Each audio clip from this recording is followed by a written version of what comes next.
Joining us now on Yahoo Finance is Kofi Amoo-Gottfried, DoorDash's CMO. A pleasure to have you joining us out here in Cannes. So as we're looking at DoorDash as a company, a $46 billion market cap, what do you think gives you your competitive edge? We're looking at the stock price, still up year to date. Well, I think there's a number of things. The way we tend to think about our business is through like the key inputs, right? So like what do customers come to us for? And we think about customers through every side of the marketplace. So on the consumer side, people are looking up to us for convenience. Are we delivering that? Do we have the right selection, the right price, the right affordability? In most instances, we beat our competitors on those. So if you think about, for example, non-restaurant stores, we have the most in the country. We have the most restaurants on the platform. So the selection on DoorDash is significant. As a significant competitive advantage. We also think about pricing. Over time, we want to bring prices down, and so we believe that we have the right pricing strategy. That brings people back to the platform. But then we also think about like quality. So when you think about being able to actually, if you order, does it get delivered on time? Do you get what you ordered? And so we really focus on all of these inputs. And when things go right, which they will, when they go wrong, which they will, do we make them right? And so we work across all of those surfaces, and we think we consistently, from an operational perspective, outpace competitors on those dimensions. Kofi, I'm an avid user of your platform, and I've noticed over the past year, things just seem more expensive, but I still use it anyway. Like, I need these things delivered.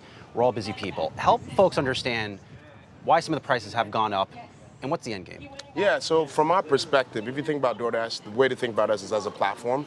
So we don't control pricing from a merchant perspective. So as inflation has happened, merchants have taken price. Right, so if you look across our business, whether it's our large enterprises or our local businesses, their costs have gone up, so they've taken their prices up. Our fees year over year have actually gone down because we think about how do we consistently lower the barrier. If you think about one of the reasons people don't order on a platform like ours, it's going to be price. So we're consistently focused on bringing that hurdle down where we control it.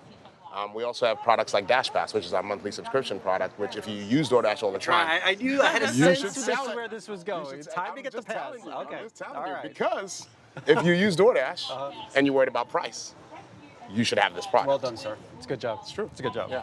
So I want to talk about how you're expanding innovation-wise. I know there's been expansion, especially when it comes to things like alcohol delivery. What are some of the other ways that you think you're getting the edge when it comes to marketing DoorDash's innovations?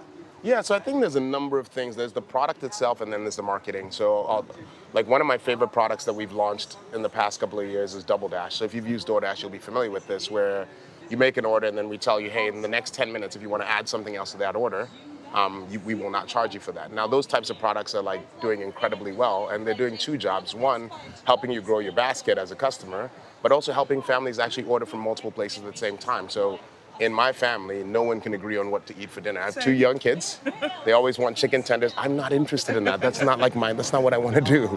And so products like Double Dash actually allow you to order from more than one place at once. And we're seeing that that's driving tremendous value for the customer. We're also seeing that it's introducing people to new categories, right? So you come in and maybe you bought a burrito, but it's actually Valentine's Day week. So I'm not saying, would you actually like to get flowers now? And so it's introducing you to these new things that we have on the platform. So like, I love that product. Saving some arguments. We'll still have the burrito. Also, of course, absolutely. I'm definitely getting the burrito. But then we also think from a marketing perspective, a lot of what we're doing is really thinking about how do we storytell around the products that we're bringing to market? How do we storytell around the new categories that are on DoorDash? So for the Super Bowl this year, we did this incredible engagement called DoorDash All the Ads. And there was a really simple thought, which was like, if DoorDash can deliver everything, DoorDash should deliver you everything from every ad advertised during the Super Bowl. And we're going to do it all to one lucky winner. We ended up with 8 million entries. And the level of social engagement was honestly absurd. Like there were people that were sending videos saying, I missed the end of the game because I spent 4 hours working on trying to figure out this DoorDash code. So a lot of what we try to do is like, how do you drive engagement? How do you drive action? How do you provide value in every interaction? And we find that that tends to work. Are we headed towards a decade of humanoid robots showing up at the door, delivering us our goods? Because the speed at which AI is moving, and something that I think we've been reminded of here at Cannes, it's absolutely mind-blowing. Yeah.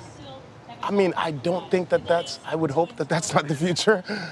Look, so if you think about the core of our business, it's about empowering local economies. That's the mission. Tony's foundational thesis was like walking around, our founder Tony Shu's thesis, walking around Palo Alto, talking to restaurant owners, talking to small business, and figuring out how do we help.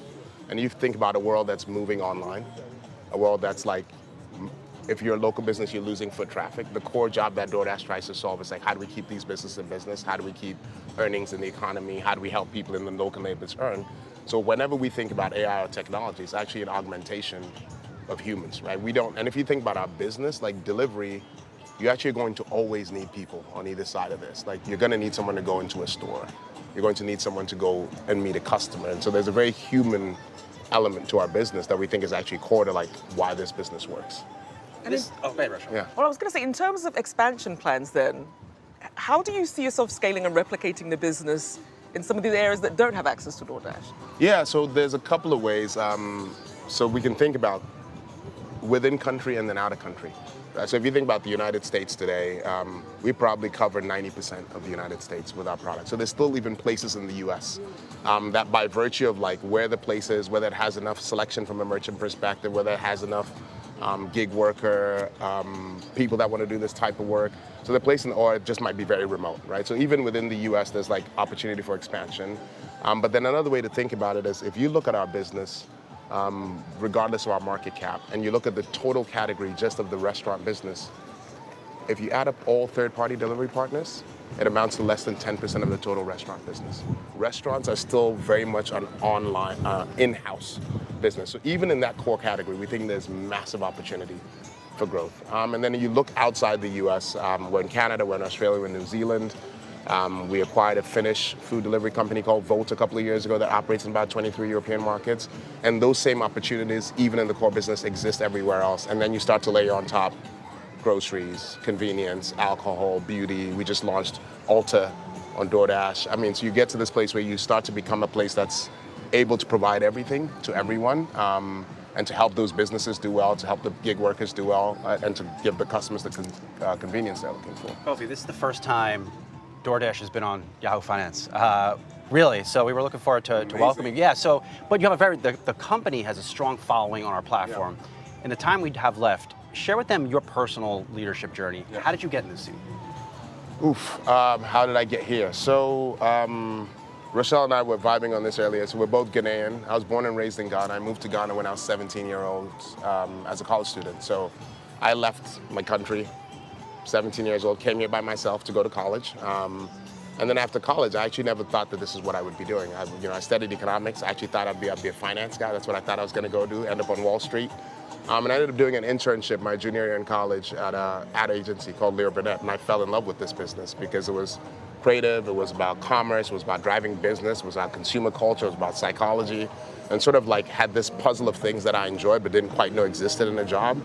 And then since then, it's been, I spent the first half of my career on the agency side, and then the last half has been at places like Meta, places like Bacardi, and then in the last 5 years, I've been at DoorDash. But like what drew me here was our founder. What drew me here was our mission. I'm a product of access, right? Like I'm a kid who, honestly, if I was to say like, if I thought I would be here today, I'd be lying to you, right? Like I came to the U.S. because of a financial aid scholarship. That's the only way I could have gone to college in the States. And in a lot of ways, I think what DoorDash does at its best is it provides access. So that's what drew me to DoorDash, and it's why I've stayed.